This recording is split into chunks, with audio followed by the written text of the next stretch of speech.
Halo, selamat siang semuanya. Saya bikin videonya kali ini siang hari, jadi saya ucapkan selamat siang. Assalamualaikum warahmatullahi wabarakatuh. Kita ketemu lagi, teman-teman. Ininya, kalau teman-teman melihat video ini, berarti ini video terbaru saya. Yang kali ini saya akan membahas terkait dengan materi presentasi. Ya, sebenarnya kalau misalkan teman-teman sudah pernah melihat materi-materi presentasi yang lain, nggak jauh beda. Saya hanya sedikit sharing apa yang saya dapatkan pada saat dulu saya mendapatkan pelatihan tentang presentasi ini. Jadi akan saya sampaikan secara singkat kepada teman-teman. Ya, sebelumnya tetap ingat harus 5M ya, menggunakan masker, cuci tangan, jaga jarak, kemudian juga menjaga mobilitas, jangan terlalu sering ke tempat ramai atau juga menghindari kerumunan. Itu lebih penting buat zaman sekarang ya, teman-teman. Dan jangan lupa vaksin, gitu. Oke. Kemudian untuk teman-teman yang belum subscribe, silakan untuk subscribe di sini. Akan saya tampilkan di sini karena kalau teman-teman mendukung channel saya ini, saya akan semakin semangat lagi untuk membuat video-video terkait dengan dunia kerja atau dunia HR sehingga kita bisa sama-sama belajar ya. Baik, kita langsung aja masuk ke materinya ya teman-teman.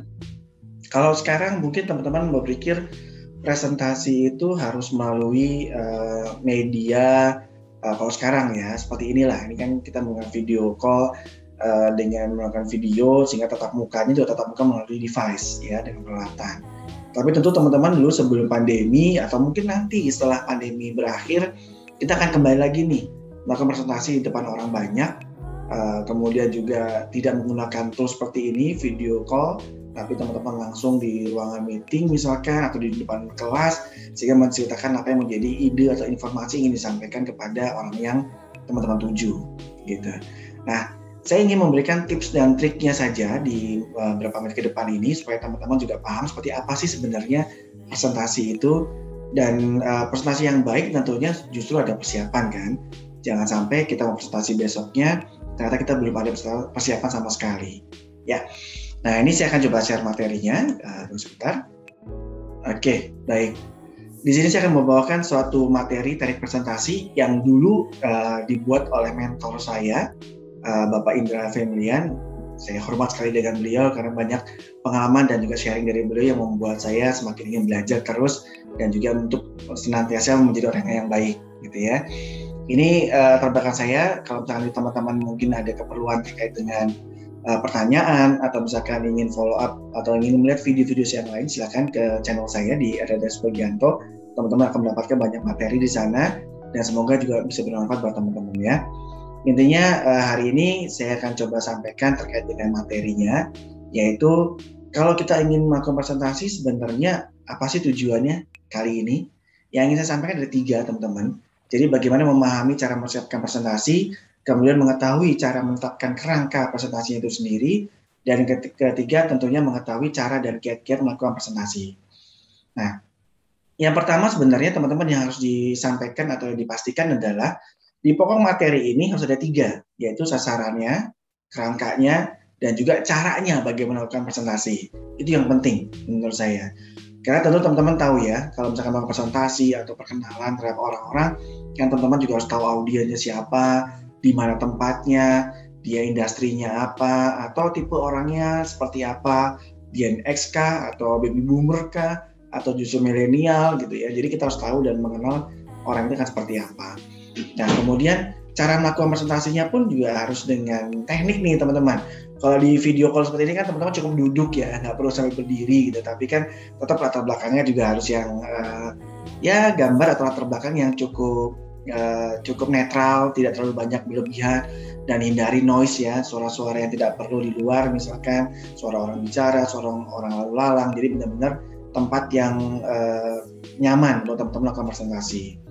Kemudian kalau kita bicara masalah sasaran presentasinya sendiri, tentunya kan teman-teman di saat melakukan presentasi di awal melakukan presentasi perkenalan ya, misalkan selamat siang, selamat pagi, selamat sore, selamat malam, assalamualaikum warahmatullahi wabarakatuh ya, dengan sapa sesuai dengan mungkin dengan keyakinan dan kepercayaan teman-teman.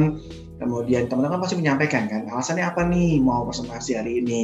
Sama seperti saya di awal tadi bikin video ini kan juga saya akan sampaikan, saya ingin menyampaikan nih materi yang dulu saya pernah dapatkan pada saat saya belajar di tempat saya sebelumnya, yaitu tentang presentasi.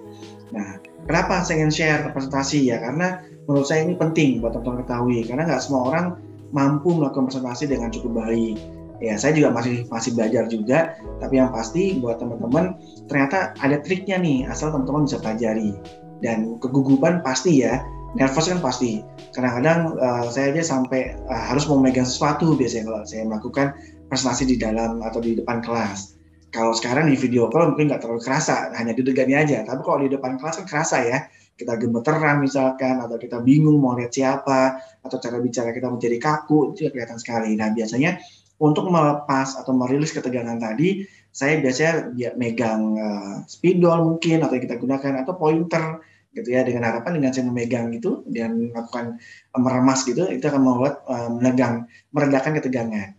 Ya seperti anekdot aja teman-teman dengar kan, kalau kita lagi mules biasanya kan megang batu ya gitu, atau megang batu dari beberapa ukuran gitu. Karena apa? Ya karena dengan gitu kita bisa melepaskan ketegangan gitu, itu yang dirasakan. Kemudian teman-teman juga sampaikan hasilnya ingin apa sih yang ingin dicapai dari presentasi ini. Kalau lagi share ide gitu, atau ide atau saran atau informasi ya, harapannya audiens yang hadir di sini bisa mengetahui nih ide saya apa, kemudian sebagai bahan diskusi lanjutan misalkan. Kemudian audiensnya juga kita harus tahu, yang saya bilang, baby boomer kan, Gen X, Gen Y, atau apanya. Karena apa? Kalau kita nggak tahu atau kita nggak mengenal karakteristik mereka, ya tentu kita akan membuat mereka seakan membuang waktu mendengarkan kita bicara di depan mereka. Tapi kalau kita tahu dan mengenal mereka, itu akan mudah. Misalnya kita mengeluarkan joke misalkan ya, atau canda-candaan ringan, atau melakukan games kecil supaya mereka bisa ikut dan juga merasa bahwa ini materi menarik buat mereka. Nah, itu kan juga harus ada cara-caranya. Kalau kita tidak mengenal mereka, tentu akan sulit untuk masuk ke dalam pemikiran mereka, sehingga waktu yang kita pakai ini sangat bermanfaat buat mereka dengarkan. Begitu caranya. Kemudian dalam sasaran ini tentunya ada 3 hal ya. Topiknya harus menarik, produk atau temanya ya, itu juga harus jelas yang ingin disampaikan. Targetnya apa nih selama presentasi yang dilakukan? Misalkan seperti yang saat ini saya ingin sampaikan bahwa target saya teman-teman tahu presentasi itu seperti apa dan bagaimana, dan nanti akhirnya gimana triknya begitu ya. Dan teman-teman juga terakhir harus mengenal audiensnya. Siapa nih yang mau kita kejar supaya dia tahu, supaya dia kenal gitu. Kalau di video yang saya buat sekarang agak sulit karena nggak semua yang target atau segmented audience yang saya ingin capai belum tentu nonton video saya, tapi minimal teman-teman yang lagi mencari topik tentang presentasi, begitu ketik di search engine presentasi ketemu video saya, itu bisa belajar sedikit lah tentang apa yang saya ketahui mengenai presentasi ini. Begitu ya. Jadi mengenal 3 hal ini sangat penting buat kita semua teman-teman, kita ingin presentasi. Nah, kalau teman-teman sempat pernah mendengar kerangka dalam melakukan presentasi, tentu kalau saya simpulkan dan juga dari materi yang saya dapatkan dari mentor saya, Pak Indra, ada 3 hal nih teman-teman. Pertama, perkenalan ya. Tentu ya kita ingin mengenalkan bagaimana sih selama presentasi ini pokok-pokoknya apa aja sih yang kita sampaikan. Kayak seperti tadi saya bilang, saya ingin menyampaikan apa aja nih. Ada 3 hal kan tadi yang saya sampaikan ke teman-teman. Nah, itu yang ingin saya sampaikan kepada teman-teman. Kemudian, bagaimana cara pengembangannya? Jadi dari tema-tema tadi yang saya sampaikan ke teman-teman, apa yang perlu saya kembangkan sehingga saya bisa menjelaskan dan juga secara argumentasi menarik, dan biasanya bisa dicontohkan dengan beberapa, ada grafik, ada gambar, misalnya ada contoh kasus nanti yang saya sampaikan. Nah, itu juga penting buat teman-teman. Karena pengembangan tema tidak hanya sekedar teman-teman buat secara pointer ya, tentang apa A, B, C, D, tapi tidak ada penjelasan. Nah, itu juga percuma teman-teman tuliskan. Dengan menggunakan pointer-pointer tadi, teman-teman bisa melakukan penjelasan lebih baik dengan adanya penjelasan lebih lanjut dari poin-poin yang teman-teman sampaikan di dalam slide presentasi teman-teman. Kemudian kesimpulan. Kadang-kadang nih teman-teman, di akhir teman-teman perlu merangkum kira-kira apa sih yang perlu kita sampaikan lagi ke teman-teman supaya teman-teman yang mendengarkan atau yang melihat video saya ini juga tahu, oh maksudnya bikin video itu ini gitu. Nah, itu juga kita sampaikan kembali supaya apa? Mereka mengingat bahwa oh yang tadi disampaikan oleh saya ternyata ini nih maksudnya di kemudian hari. Nah, supaya mengenal dan juga melekat di dalam hati dan pikiran, dan sehingga mungkin ya syukur-syukur bisa dipraktekkan di kemudian hari. Itu teman-teman. Nah, kita bicara masalah kerangka presentasi. Secara struktur ini sebenarnya introduksi tidak perlu panjang, cukup 15%. Justru yang pengembangannya yang di tengah, yang materi utamanya adalah yang menjelaskan apa yang ingin teman-teman sampaikan. Dan biasanya sampai 70%. Kemudian baru ditutup dengan kesimpulan 15% saja. Ya, di akhir dan awal cukup sedikit saja. Kemudian pengembangan yang cukup banyak. Jadi dagingnya yang harus lebih banyak. Jangan kulitnya. Karena biasanya kalau hanya pengantarnya yang lebih banyak, orang udah berbosan dulu nih mendengarkan. Jangan-jangan sudah nggak perlu nih kayaknya nih gitu misalkan, kan kadang ada audiens seperti itu ya, cepat-cepat bosan dan juga nggak tahan kalau misalkan harus mendengarkan terlalu lama. Padahal penjelasan kita mungkin secara ini bagus materi kita, tapi penyampaian yang kurang. Nah, dalam pengembangan inilah yang teman-teman perlu kembangkan secara penyampaian, kemampuan komunikasinya, atau tadi dengan data-data yang ditampilkan harus lebih menarik, begitu teman-teman. Nah, kalau kita bicara masalah kerangka presentasi, saya ada game sedikit nih teman-teman. Ya, kita bicara masalah primacy dan juga resensi. Saya ingin mengetahui dari teman-teman sendiri nih, kira-kira apa yang ingin disampaikan dalam presentasi itu akan kejadian seperti ini. Saya ada game sedikit, mungkin teman-teman yang sempat bisa ambil kertas dan juga pensil atau bolpen atau alat tulis ya. Saya akan sebutkan kata-kata, silakan dicatat kata-kata itu, dituliskan kembali dalam kertas, dan nanti kita lihat berapa banyak teman-teman bisa menuliskan kembali kata-kata yang saya sampaikan. Oke, siap ya? Saya mulai dari sekarang. Siap?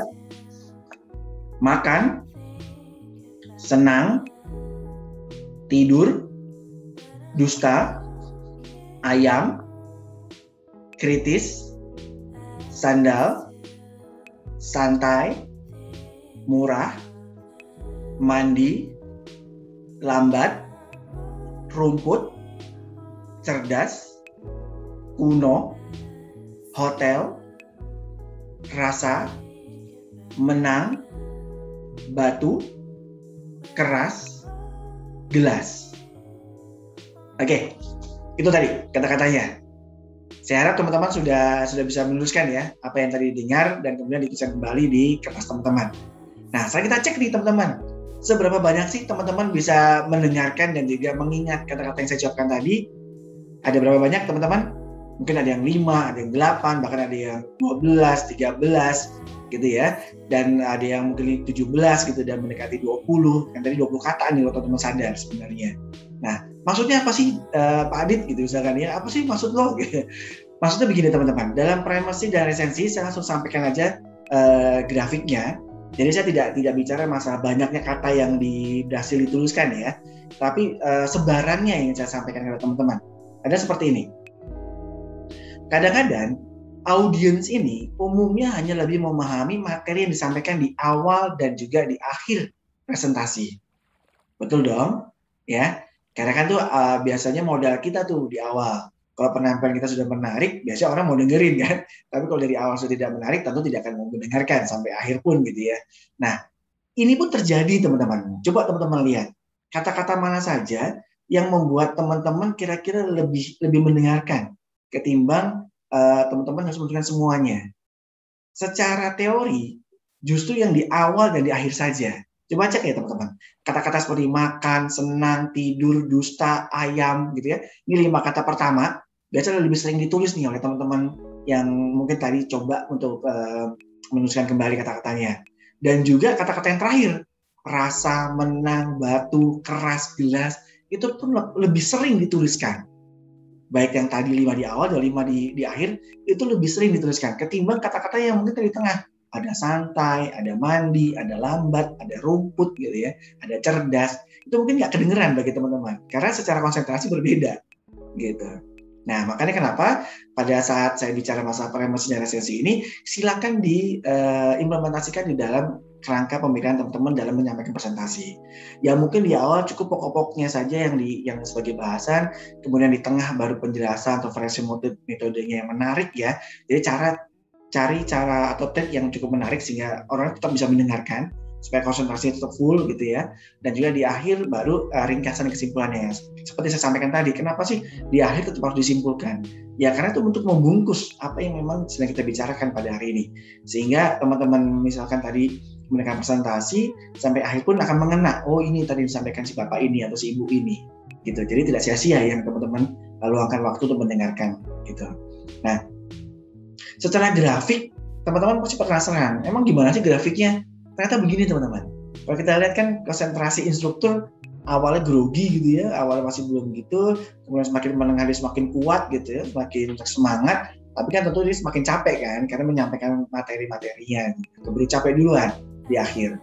Tapi perhatian peserta justru kebalikannya nih. Kadang-kadang di awal sudah semangat dulu, begitu mendengarkan materinya dia mulai malas, fokusnya makin turun. Begitu tahu mau selesai, baru dia semangat lagi. Nah, justru itu kita ambil di awal dan di akhir kita harus semangat. Di awal kita sampaikan pokok-pokoknya, di tengah kita sampaikan tentang cara-cara kita, trik kita bagaimana membuat dia tetap menarik, tetap fokus, dan di akhir kita kemas supaya dia ingat apa yang kita sampaikan pada sesi presentasi kita pada hari ini misalkan. Begitu teman-teman. Ya jadi ingat nih, jadi jangan dikira dari instruktur jadi tester, jadi presenter itu mudah bagi mereka. Enggak juga. Di awal mereka juga pasti grogi kan. Jadi teman-teman kalau presentasi awal kan pasti grogi. Kemudian semakin terbiasa gitu ya. Tapi ternyata makin capek kan. Karena kita ngomong terus di depan umum, di depan muka orang gitu ya, di depan kelas. Apalagi kita menggunakan papan tulis sambil nulis. Energinya makin banyak terbuang sehingga akan lebih capek. Peserta kebalikannya, awalnya sudah semangat, begitu dengerin ngebosenin misalkan begitu, ya makin bosan, tapi begitu kita mau berakhir, semakin semangat lagi karena kita mau pulang, gitu ya. Jadi itulah yang saya masukkan tadi, grafik fokusnya dari contoh pre-emosi dan sesi tadi. Oke. Kemudian dalam melakukan session plan itu sangat penting teman-teman. Jadi sebenarnya session plan ini artinya adalah setelah kita membuat kerangka tadi, teman-teman bisa membantu teman-teman dalam menentukan kira-kira slide ini perlu dibicarakan berapa lama sih?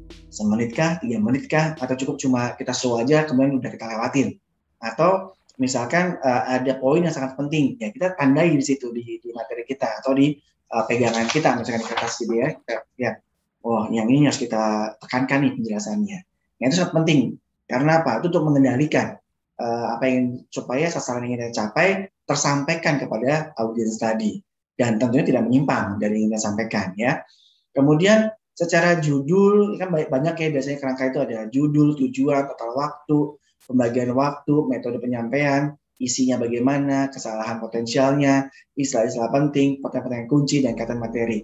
Nah, kadang-kadang kerangka inilah yang teman-teman harus ketahui dan harus antisipasi. Karena apa? Karena kalau misalnya teman-teman tidak siap, berbahaya kan? Judulnya mungkin udah mantep, tapi ternyata ada pertanyaan yang diajukan, teman-teman nggak bisa jawab. Nah, itu hati-hati. Kadang-kadang kita menguasai judulnya saja. Maksud saya, temanya teman-teman nggak tahu gitu.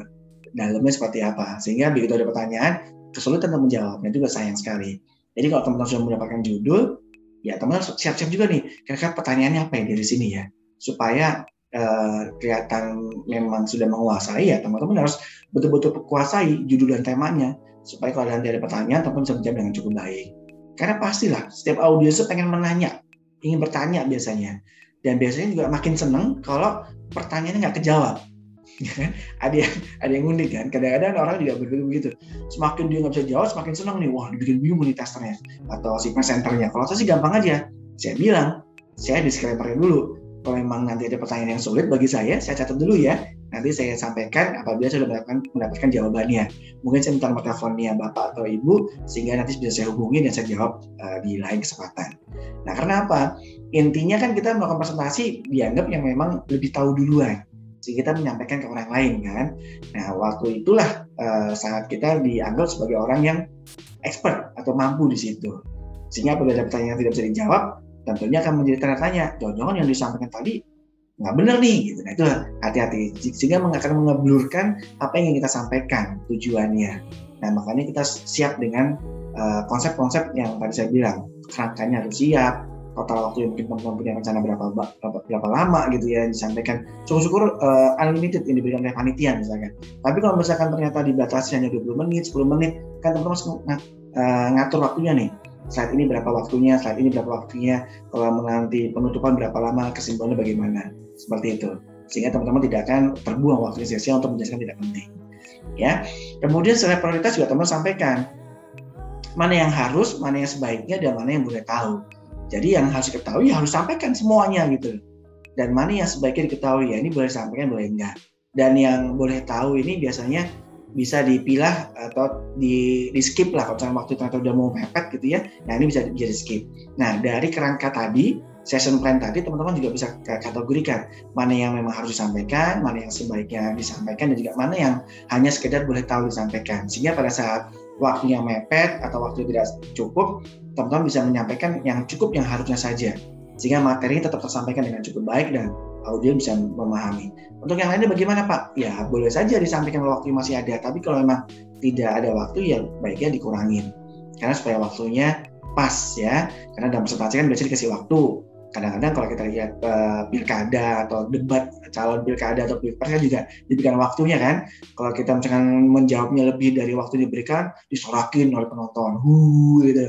Dianggapnya tidak bisa nggak tahu waktu. Nah itu kan juga kurang baik juga. Padahal mungkin penyampaiannya sudah cukup baik, gitu teman-teman. Nah dalam presentasi memang yang saya sampaikan tadi, penguasaan audiens sangat penting. Ya, saya kembali lagi nih trik dan triksnya mengatasi grogi. Yang saya bilang tadi, kalau saya megang alat bantuan dan kadang-kadang kalau ada meja di depan, saya juga kadang-kadang megang meja tuh supaya apa? Energinya yang grogi tadi bisa tersalurkan ke meja atau ke bumi gitu ya. Jadi lebih netral. Kan sama kayak listrik kan, kalau kabel itu supaya dia netral, supaya dia tidak korslet di listrik kita, komponen listrik kita kemudian ada yang ditanam ke dalam bumi atau ke tanah supaya netral. Itu pun dalam presentasi teman-teman. Kalau teman-teman masa nggak yakin melihat mata satu-satu, jangan lihat ke atas, lihat ke bawah gitu. Malah justru nggak baik. Dianggapnya nggak pede nih, gimana sih presentasi kok nggak meyakinkan jadinya gitu ya. Cukup tatap orang yang mungkin memberikan semangat. Ya kan bisa ada beberapa audiens yang memang memberikan semangat, seperti misalkan dia selalu memberikan komentar, selalu memberikan semangat. Nah kita fokus aja sama dia. Karena apa? Energi positif dialah yang membuat kita akan semakin baik dan mengatasi kegrogian tadi. Jadi nervous kita akan hilang. Karena orang ini justru menjadi energi positif kita. Jadi misalkan dia memberikan energi positif, ya kita balas. Ya gimana Pak, ada pendapat gitu. Mungkin dengan ada pendapat, kita akan ada tektokan yang lebih enak. Jadi kesannya kita lebih komunikatif. Ya, tidak direct satu arah, tapi justru menjadi timbal balik. Itu lebih baik. Kalau ternyata nggak ada juga nih, justru yang ada malah orang-orang yang negatif auranya, ya sudah. Supaya kelihatan teman-teman ini cukup pede, nggak usah lihat mata, coba sini jidatnya nih, dilihatin ini, nggak usah lihat mata, jidat aja, tapi sambil matanya bergerak gitu ya, lihat kiri kanan, itu lebih enak. Atau biasanya kalau saya biasa jalan, kalau di kelas gitu saya jalan ke kiri ke kanan, tapi jangan kiri kanan, capek orang katanya, dia kayak nonton bulu tangkis atau tenis kan, lihat kiri kanan itu capek. Tapi kalau misalkan instruktur ya cukup aja, kalau mau kiri ya kiri dulu, nanti berapa lama baru ke kanan. Jangan terlalu aktif, kalau terlalu energik orang jadi bingung melihatnya, ini maunya apa sih gitu, jadi aneh gitu. Ya. Kemudian alat bantu, kalau kita di kelas kan bisa menggunakan LCD atau infocus gitu ya. Kemudian juga ada laptop, ada whiteboard, ada tempat tulis gitu di belakangnya, itu teman-teman bisa menggunakan secara maksimal supaya teman-teman terlihat memang sedang ingin menjelaskan sebaik-baiknya. Begitu teman-teman. Dan tubuh, kalau memang teman-teman biasa bergerak seperti saya tadi gini, tangannya kemana-mana gitu, ya silakan aja, itu mengurangi ketegangan kok, supaya menjelaskan. Atau misalkan kalau supaya menegaskan, kan kadang-kadang kan komunikasi nonverbal itu ikut menegaskan. Kalau teman lagi pengen cerita tentang kemarahan, ya muka teman-teman ya harus marah, bukan muka yang ketawa. Atau ingin menyampaikan suatu joke gitu, candaan gitu, ya teman-teman harus dengan muka tersenyum, jangan sambil marah, jadi nggak tersampaikan maksudnya. Atau ingin menyampaikan bahwa menekankan angka 1 itu paling bagus, nah teman-teman bisa menggunakan angka 1 gini dengan jari. Atau teman-teman ingin audiens tepuk tangan, jangan ayo silakan tepuk tangan gitu, kan nggak ada ikut kan, tapi ayo semua tepuk tangan, teman-teman mencontohkan di depan, maka semua akan terikut gitu. Jadi komunikasi nonverbal ini kadang-kadang dengan menggunakan tubuh badan kita itu akan membantu kita menggerakkan si audiens ini menjadi ikut apa yang kita inginkan, sehingga kita sama-sama punya satu frekuensi dengan audiens, dan audiens pun akhirnya bisa mengerti apa yang kita sampaikan. Ya, jadi kalau kata satu motivator sukses mulia yang saya ketahui, Bapak Jamil Zaini mengatakan bahwa ya kita harus satu frekuensi dengan orang yang kita ajak bicara. Jangan sampai kita alfa, dia beta, atau justru dia gamma gitu, jauh banget gitu, bukan malah nggak nyambung gitu. Nah kalau memang alfa ya kita sampaikan dengan alfa misalkan begitu. Ya, jadi menarik lah, lebih enak.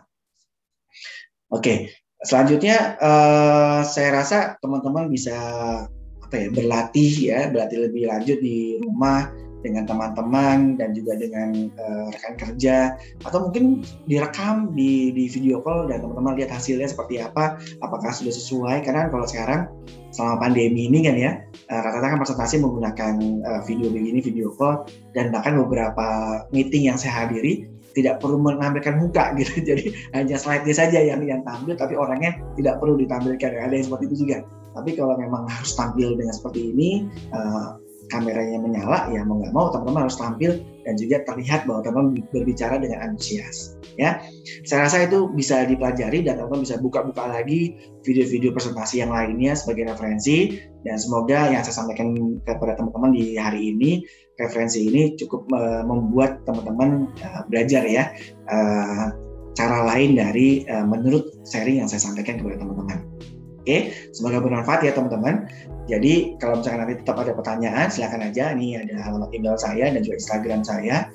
Kemudian channel YouTube saya, jangan lupa di subscribe dan di follow Instagram saya, supaya teman-teman kalau misalkan ada informasi-informasi terkait dengan dunia kerja, teman-teman tetap terupdate dari saya dan kita bisa belajar bersama-sama. Baik, kira-kira itu saja yang saya sampaikan di video saya kali ini. Semoga bermanfaat. Jangan ragu kalau misalkan ada pertanyaan atau ingin video apa sih yang kedepannya ingin teman-teman dapatkan, silakan aja komen atau kirim message ke saya atau ke email saya, sehingga mungkin saya akan bantu dan saya akan buat video-video yang mungkin buat kita belajar bersama, gitu ya. Sampai ketemu lagi teman-teman. Wassalamualaikum warahmatullahi wabarakatuh. Tetap 5M ya teman-teman.